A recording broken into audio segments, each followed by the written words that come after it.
Salut tout le monde, on se retrouve dans cette vidéo pour répondre à une question qui m'est posée régulièrement, qui est comment trouver sa voie, comment se trouver, comment savoir ce qu'on a vraiment envie de faire dans la vie, trouver ses réelles aspirations. Et j'avoue que c'est une question à chaque fois qu'elle m'est posée qui m'interpelle parce que c'est une question qui est extrêmement fondamentale en fait si on aspire à se sentir bien, à être heureux, à être épanoui dans sa vie. C'est une question qu'il faut effectivement se poser. Et elle m'est souvent posée dans un cadre plutôt professionnel, des personnes qui cherchent leur voie professionnelle, qui cherchent à savoir quel métier ils veulent faire, etc. Et ce qui est assez intéressant, c'est que les réponses qui sont proposées aujourd'hui par la société à ce genre de questions, alors d'un point de vue personnel, je crois pas qu'on essaye de répondre à cette question, parce que dès que tu dis que t'es un peu paumé dans ta vie perso et que tu sais pas vers quoi aller, c'est pas forcément super bien vu, ni même reconnu en fait, qu'on peut avoir des aspirations personnelles. Par contre, d'un point de vue pro, les réponses qu'on va te donner, ça va être d'aller voir un conseiller d'orientation ou de faire un bilan de compétences. C'est typiquement ça va dépendre de ton âge, ça va dépendre de où t'en es dans ta vie, dans ta carrière, mais en gros, ça va être ça les deux solutions qu'on va te proposer. Et qui, à la sortie d'un bilan de compétences, s'est dit, c'est bon, j'ai eu la réponse, c'est ça qu'il faut que je fasse, c'est absolument ça le job de mes rêves. Moi, je connais personne. Je connais personne pour qui ça a été le cas. Je dis pas que aller voir un conseiller d'orientation ou faire un bilan de compétences est complètement inutile. Je dis pas que ces personnes-là n'ont absolument rien à vous apporter si vous êtes en recherche de réponses concernant votre voie professionnelle. En l'occurrence, là, les deux exemples que je viens de vous donner, c'est plutôt pour la voie professionnelle. Je dis juste que ces personnes-là, elles n'ont pas la réponse. Elles vont éventuellement vous donner des outils, vous dire des choses très pragmatiques, mais si vous êtes en train de vous demander qu'est-ce que j'ai envie de faire dans ma vie pour être épanouie, c'est pas une réponse pragmatique qu'il vous faut. Enfin, selon moi, c'est que il y a quelque chose de plus deep. Vous cherchez quelque chose de plus profond. Pour moi, c'est pas juste avoir quelqu'un qui vous dit, bah écoute, vu que tu sais bien communiquer et que tu as un diplôme en ça, bah t'as qu'à faire tel métier. Voilà. Tu vois, ça rentre dans les cases. Là, on a cette compétence avec cette expérience. Hop, boum, tiens, c'est ça le boulot qu'il faut que tu fasses. Non, pour moi, ça marche pas. C'est complètement utopique de penser ça. Et le problème que j'ai avec ça, c'est que ça induit les personnes en erreur et ça fait que quand on va voir un conseiller d'orientation ou quand on va faire un bilan de compétences, on place beaucoup d'espoir dans ça, alors que très souvent, la réponse, on l'a déjà en fait, elle est en soi. La réponse à cette question, qu'est-ce que je veux faire de ma vie, qu'est-ce qui est important pour moi et vers quoi j'ai envie d'aller, elle est en soi. Le problème, c'est qu'on n'y a pas accès là. Vous êtes en train de me dire, bah oui, Esther, t'es mignonne, mais si j'avais la réponse, je te poserais pas la question. Je sais pas ce que je veux faire. Je suis complètement paumée. Je ne sais pas. En réalité, en général, quand on ressent ça, c'est que on est dans une situation où en fait, on est bloqué. On est paralysé par plein de choses. On est paralysé par la confusion, parce qu'on a plein d'informations qui nous viennent dans tous les sens. Et j'avais fait un podcast là-dessus sur le doute et l'inaction. Je vous le mettrai en barre d'infos si vous voulez aller voir ça. Mais on se retrouve dans la confusion et on est vraiment bloqué dans le doute et on fait plus rien. On a soit parce qu'on a trop d'informations, soit parce que on a peur. Et on va aussi se retrouver dans une situation où en fait on a complètement peur du regard des autres parce que on va avoir plein de personnes qui vont nous donner des conseils dans notre entourage, qui vont dire mais t'as qu'à essayer ça, et est-ce que t'as pensé à ça, et est-ce que ceci, est-ce que cela. Et en fait ces personnes vont nous dire des choses complètement contradictoires parce qu'il se trouve que ces choses qu'elles vont nous dire sont en fait une projection d'elles-mêmes. Elles vont vous dire des choses qui correspondent à ce qu'elles feraient, ou ce qu'elles connaissent, ou ce qu'elles voient, mais elles vont pas vous dire ce que vous avez besoin de faire, parce qu'elles n'en savent rien en fait. Et du coup, on va se retrouver avec des personnes qui nous font des conseils qui sont complètement contradictoires, et on se dit mais mince, qu'est-ce qu'il faut que je fasse, quel est le bien, quel est le mal, ça c'est bien, oui mais non, mais il y a un tel qui m'a dit que ça c'était bien, ah oui mais il y a un tel qui pense que c'est mal, du coup bah je suis complètement bloquée, je sais pas quoi faire, parce qu'en fait on se pose pas la question à soi-même. On manque de confiance en nous, on manque d'estime de nous, et en plus c'est renforcé par le fait que peut-être on est dans une situation bloquée ou bloquante, que ça soit dans notre vie pro ou perso, et du coup on est un peu paumé en fait. On n'arrive pas à débroussailler le terrain et à savoir vraiment ce qu'on veut faire quoi, et vers quoi on veut aller. Moi quand je ressentais ça, je décrivais souvent à mes amis comme j'ai la sensation d'avoir raté le train, d'être à la gare la gare de Lyon typiquement à Paris, une gare super grande où il y a plein de trains qui vont dans toutes les directions, il y a des trains régionaux, il y a des trains internationaux et tout.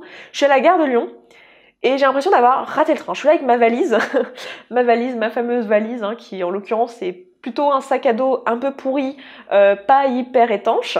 Et donc je suis là avec mon sac à dos et hyper lourd au milieu de la gare de Lyon. Donc pour ceux qui voient pas de quoi je parle avec mon sac à dos, je vous renvoie à ma dernière vidéo où j'en parle un petit peu, où j'en parle pas un petit peu, j'en parle. vous êtes nombreux d'ailleurs à avoir bien aimé la métaphore, donc voilà. Donc je suis là, avec mon sac à dos dans ma gare de Lyon, et je vois tous ces gens qui savent exactement où ils vont, qui sont là avec leur billet de train, qui disent « Ah oui, alors il faut que j'aille sur tel quai, dans telle voiture, tel anard, je vais en direction de Londres, de Bruxelles, d'Amsterdam, de Grenoble », et moi je suis là.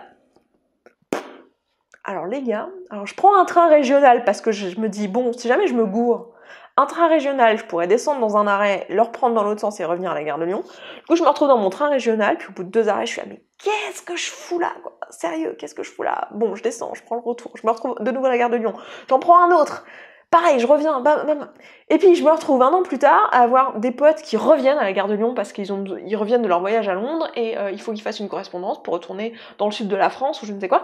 Puis je les croise à la gare de Lyon, puis ils me regardent, ils me racontent, alors moi j'ai fait telles études, moi j'ai eu 2 enfants, moi je me suis mariée l'an dernier, donc ça c'est votre fil Facebook, hein. J'ai fait ci, j'ai fait ça. Et puis il te demande toi qu'est-ce que t'as fait, puis toi t'essayes de dire, t'essayes de combler les meubles, quoi, de dire moi je suis allée visiter je sais pas quel patelin, tu dis je suis allée à Melun, c'était vachement bien et tout, j'ai fait ça parce que ça avait une cohérence dans mes objectifs à long terme. Là t'essayes de broder sur ton CV pourquoi t'as fait ça et pas tel autre truc, alors qu'en réalité t'en sais rien, t'as juste pris un train et tu t'es dit bon il faut que je prenne un train, je vais prendre un train, il y a des potes qui m'ont dit que c'était bien de prendre celui-là, ou alors j'ai pris le train avec moindre risque, comme l'exemple que je vous donnais, le fait de se dire tiens je vais prendre un train régional parce que je pourrais redescendre. Voilà, ou alors vous êtes allé à Londres parce que on vous a dit que Londres c'était bien, alors vous avez fait ça, ou il y a je sais pas, il y a un prof au lycée qui vous a dit t'as 18 en physique, va faire de la physique, ou t'as 18 en langue, va faire des langues, et du coup bon voilà, vous prenez le train pour Lyon, mais de Lyon ou Londres ou je ne sais quoi, et vous ne savez pas trop pourquoi. Et en fait, j'ai la sensation qu'on se retrouve après dans cette gare, on voit tous nos potes, et on essaye de faire bonne figure en mode, et c'est là qu'on développe un syndrome de l'imposteur, en mode ouais non mais moi j'ai voyagé sur toute la France. En fait, vous êtes juste là au point de départ à vous dire mais qu'est-ce que je fous là et où je veux aller. Et le truc fou, c'est que vous avez l'impression que tous vos potes, ils ont fait des choix hyper bien calés, genre ils sont allés en voyage à Londres, c'était trop bien, et ils ont eu des enfants, et ils ont fait je sais pas quelles études et tout, mais en réalité ils sont comme vous en fait. Ils ont fait ce qui leur semblait juste sur le moment, sans avoir aucune idée de où ils allaient. Parce que la plupart d'entre nous, alors à part, on a tous des potes, qui savent depuis qu'ils sont gamins, qu'ils veulent être chirurgiens, et qui ont tout fait pour être chirurgiens, qui sont devenus chirurgiens, qui aujourd'hui sont chirurgiens, qui sont très heureux en étant chirurgiens, mais on est d'accord que c'est pas ceux-là qui regardent la vidéo que je suis en train de faire aujourd'hui. Je m'étouffe tellement je parle vite. Ça veut dire que je suis passionnée par mon sujet quand je parle comme ça, et que j'ai un peu mangé du lion juste avant. Mais voilà quoi, c'est... La réalité, c'est qu'en fait, on a tous un moment où on se retrouve dans cette gare de Lyon avec notre fichue valise dont on sait pas quoi foutre, et on se dit, ok, qu'est-ce que je fais? Et ça, c'est le moment où on va voir un conseiller d'orientation, c'est le moment où on va au guichet, et on dit, bon, il est pour où le prochain train? Et voilà. Où est-ce que je pourrais aller? Voilà. Et le truc est que la bonne nouvelle, c'est qu'il n'y a pas de bonne destination. Il n'y a pas de voie... on n'est pas... Il n'y a pas de bonne destination et de mauvaise destination, et aussi, il n'y a pas de choses qui sont irréversibles, ou très peu. Les enfants font partie des choses non réversibles. Je vous renvoie à ma vidéo sur Adulthood, la fausse application que j'avais faite là au mois de mai. Si ça vous amuse, vous pouvez aller voir cette vidéo. À part les enfants, il n'y a rien qui est irréversible, d'accord? À part la mort non plus. Bon, ça c'est assez irréversible comme problématique. On n'est pas dans les années 30, je veux dire, aujourd'hui on peut changer de carrière plusieurs fois. Donc prenez un chemin et vous pourrez très bien revenir en arrière. Et le truc est que sur le chemin, lorsqu'on fait toutes ces choses-là, on apprend sur le chemin à se connaître, et au fur et à mesure, à tâtons, on finit par savoir vers quoi on veut aller. Maintenant, il y a un chemin plus court que ça. Il y a une solution plus courte que ça, c'est de se poser la question dès le départ de qui on est, qu'est-ce qu'on veut, et d'avoir directement une bonne relation avec soi, et de directement se poser les bonnes questions, et de savoir vers quoi on veut aller, voilà, quelles sont nos valeurs, quels sont les besoins qu'on a, quel est le contenu de cette valise. Donc, du coup, je vais quand même vous expliquer ce que c'est que la valise, mais la valise, c'est les choses qu'on vous a données à la naissance, que vous avez, qui sont indiscutables, que vous n'avez pas eu le choix dessus. Ça va être votre conditionnement social, ça va être votre famille, ça va être vos amis non, vous les choisissez plus tard, mais ça va être votre famille, ça va être potentiellement les casseroles qui vous sont arrivées dans votre vie, peut-être que vous avez perdu un parent, peut-être que vous avez un handicap, peut-être que, j'en sais rien, vous avez eu une difficulté quelconque dans votre vie qui est là, et ça c'est dans votre bagage, c'est dans ce que vous avez, que vous ne pourrez jamais modifier, qui fait partie de vous, et qu'il va falloir vous trimballer, il va falloir en faire le mieux possible, le mieux de ce que vous pouvez avec ce bagage, il va falloir trouver une destination avec laquelle ce bagage est compatible. L'objectif, ça va être de connaître le contenu de ce bagage, savoir vraiment qu'est-ce que vous avez dans ce bagage, et de savoir quelles sont vos possibilités, et de reconnaître qu'en fait, vous avez tout un tas de possibilités. Je veux dire, ce bagage, c'est seulement les trucs que vous ne pouvez pas modifier, mais en réalité, vous avez le choix de tout le reste. Tout le reste, ça va être tout ce que vous choisissez de penser, tout ce que vous choisissez de croire, tout ce que vous choisissez de croire même à propos des choses que vous avez dans ce bagage. Comment vous choisissez de penser par rapport au fait que, étant petit, vous arrivez ça. Comment vous choisissez de penser vis-à-vis du fait que vos parents, ils ont fait telle et telle erreur dans leur éducation? Ou comment vous choisissez de penser vis-à-vis du fait que vous avez tel handicap ou telle difficulté dans la vie, ou que vous avez eu telle expérience de vie qui a été difficile?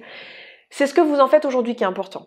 Et le truc, c'est que on se pose pas toutes ces questions-là. On se pose jamais un conseiller d'orientation va vous dire, mais en fait, qu'est-ce qui est important pour toi? Quelles sont tes valeurs? Quels sont le truc vraiment important pour toi à long terme dans ta vie? Quelles sont les choses qui ont de la valeur pour toi? Et la réalité, c'est que je pense que la plupart des conseillers d'orientation n'en savent rien, et on va nous proposer des choses beaucoup plus pragmatiques, parce que dans notre société, malheureusement, on vit dans un monde où les émotions, c'est vu comme un truc...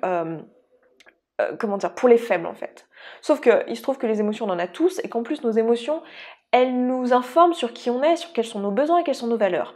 Quand vous ressentez une émotion désagréable, ça veut dire qu'il y a soit une valeur que vous êtes en train de transgresser, une valeur importante pour vous, soit vous avez un besoin qui est non comblé.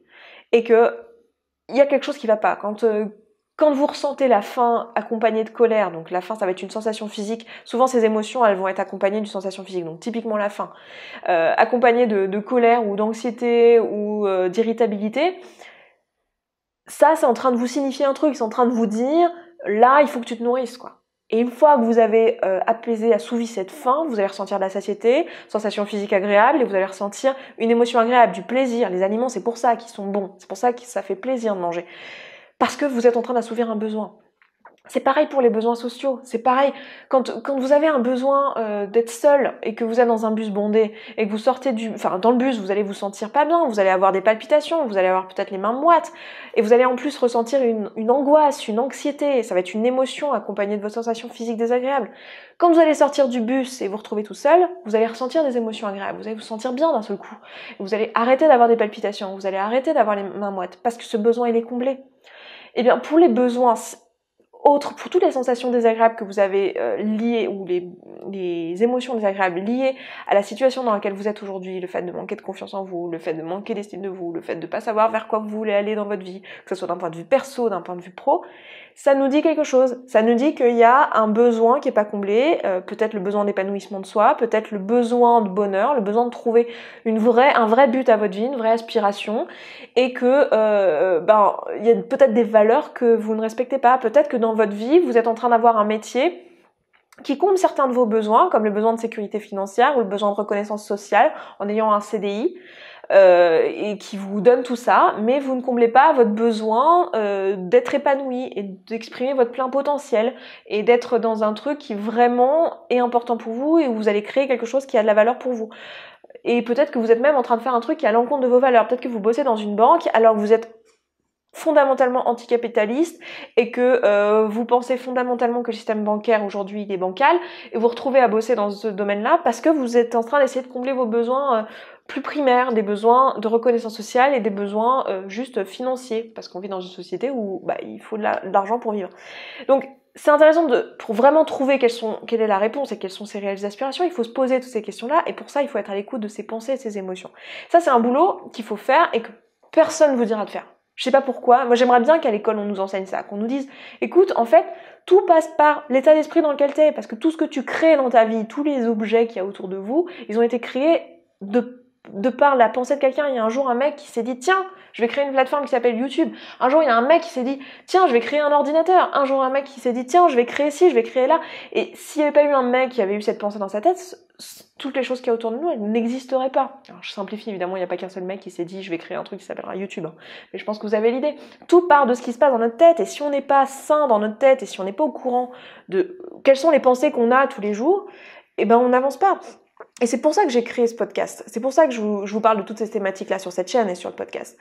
C'est pour que vous fassiez ce travail-là et pour que vous ayez les outils qu'il faut pour pouvoir vraiment comprendre ce qui se passe dans notre cerveau et trouver quelles sont nos réelles valeurs, nos réelles aspirations et ce qu'on a vraiment envie de faire dans la vie. Je peux vous assurer qu'à partir du moment où vous commencerez à appliquer tout ça, à vraiment faire ce travail-là qui est fastidieux et qui est sur lequel on a peut-être un peu de réticence parce que on a tous entendu le fait que se poser des questions existentielles, c'est un problème de riche, le bonheur, c'est un problème de riche. Bien sûr que c'est un problème de riche. Si vous connaissez la pyramide des besoins de Maslow, le besoin d'épanouissement de soi et le problème du bonheur, c'est le dernier besoin dans la pyramide. Donc c'est le besoin qui est comblé en dernier. C'est le besoin qui apparaît, selon Maslow, seulement quand tous les autres sont comblés. En réalité, on sait aujourd'hui que c'est un peu plus compliqué que ça, qu'on peut très bien avoir besoin de sécurité, mais quand même ressentir le besoin de bonheur. Mais bon. En tout cas, ça nous exprime le fait que, évidemment, c'est un problème de riche, évidemment, mais ça change rien au fait que cette souffrance, elle est réelle, et que tous les jours, si vous faites un taf qui vous plaît pas du tout, et que vous faites chier au boulot, et que vous faites un truc complètement à l'encontre de vos valeurs, ou que vous êtes là dans une situation où vous êtes paumé, évidemment que c'est pas agréable à vivre, évidemment que ça peut nous emmener dans une spirale négative et nous faire sentir mal. Et pour moi, cette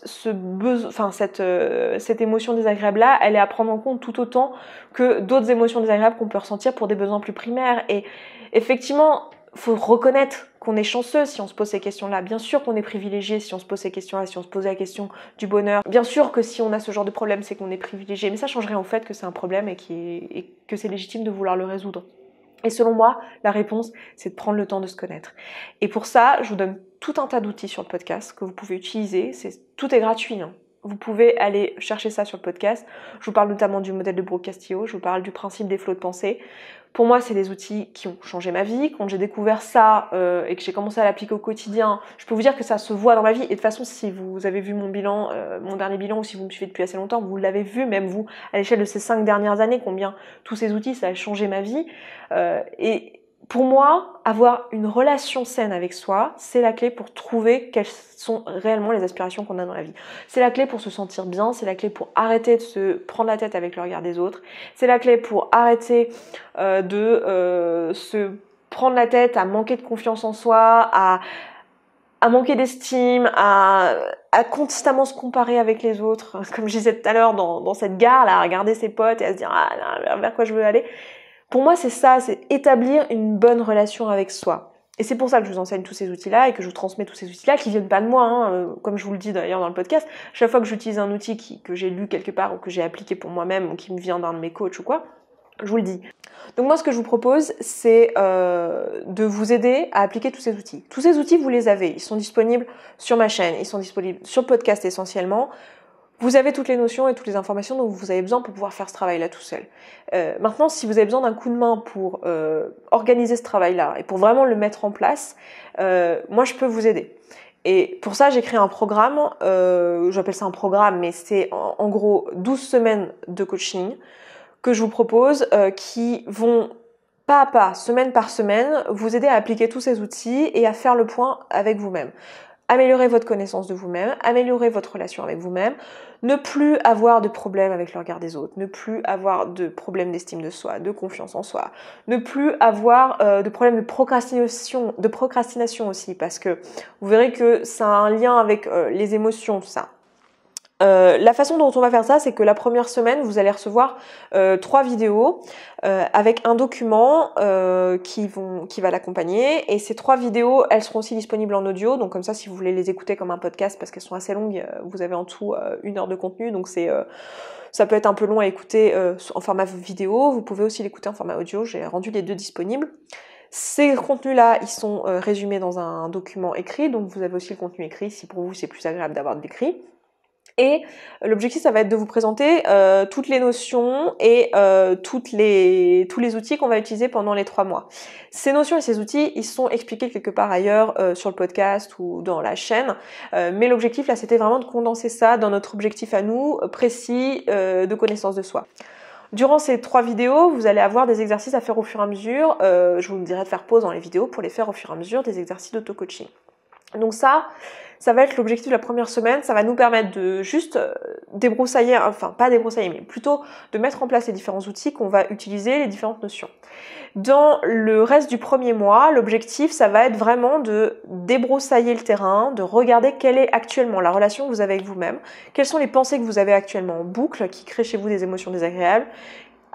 En gros, où vous en êtes dans votre relation avec vous-même, dans votre image de vous-même, quels sont les besoins que vous avez actuellement qui sont visiblement pas remplis, qui sont pas assouvis, et quelles sont vos valeurs dans les grandes lignes, quelles sont les valeurs qui vous sont propres. Le deuxième mois, l'objectif, ça va être de se poser vraiment les bonnes questions et d'aller là où ça fait mal. Les pensées et les émotions qu'on ressent actuellement. Pourquoi vous pensez ça? Pourquoi vous pensez ça en boucle? Qu'est-ce que ça crée chez vous en boucle? Et comment désamorcer ça? Et c'est ça qu'on va faire dans le deuxième mois. Donc on va vraiment aller au fond des choses. Et le troisième mois, l'objectif, ça va être plutôt d'être orienté vers l'action. De se dire, ok, maintenant j'ai compris quelles sont mes émotions. J'ai compris quelles sont mes valeurs, quels sont mes besoins. Maintenant, comment je fais pour combler ces besoins-là? Et comment je fais pour avoir des aspirations qui soient en lien avec mes valeurs? Qu'est-ce que je peux choisir de faire? Vers quoi je peux aller? Vers quelles aspirations j'ai envie d'aller. Sachant que tout du long, moi ce que je vous propose chaque semaine, à part la première semaine où vous avez un contenu qui est un peu plus dense, toutes les semaines vous allez recevoir une vidéo et associée à un audio, parce qu'à chaque fois je vous le propose aussi comme un podcast parce que je trouve que c'est plus pratique. Donc vous allez avoir la vidéo et l'audio correspondant et vous allez avoir un PDF dans lequel vous aurez le résumé des outils dont vous avez besoin dans la semaine, plus tous les exercices disponibles pour tous les jours, chacun des exercices pour chaque jour. Donc chaque jour vous allez être accompagné avec des exercices à faire précis de coaching qui vous seront expliqués. Donc voilà, vous pourrez les appliquer, vous serez guidé du début à la fin. Durant toute la période des 3 mois, vous pouvez à tout moment me contacter pour que je vous aide, avec une adresse qui est spécialement dédiée à ça, ou vous pouvez me contacter pour me soumettre vos situations et que je vous aide à vous coacher, que je vous coach en retour. Donc vous avez le suivi aussi qui est compris dans ces 3 mois.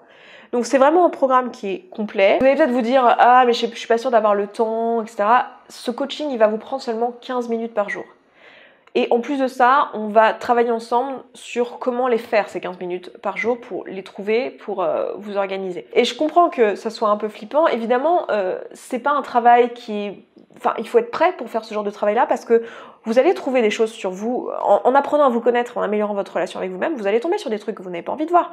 Vous allez trouver des choses qui vous font pas plaisir à propos de vous. Mais ça fait partie du jeu. Et je peux vous assurer qu'une fois que vous aurez fait ce travail-là, vous allez vous sentir mieux et que vous allez améliorer votre relation avec vous-même. Imaginez juste ce que ça pourra vous faire que de vous dire que vous n'avez plus besoin de vous inquiéter du regard des autres, que vous savez vers quoi vous voulez aller et que vous êtes sûr de vous. C'est un truc, ça a pas de valeur en fait, le lien, la relation qu'on a avec soi. Et pour moi, c'est l'une des meilleures choses qu'on puisse faire dans sa vie, la meilleure chose qu'on puisse s'offrir. Et c'est pour ça que j'ai créé ce programme-là, qui pour moi est un programme d'une grande valeur. J'ai vraiment donné le meilleur de moi-même là-dedans.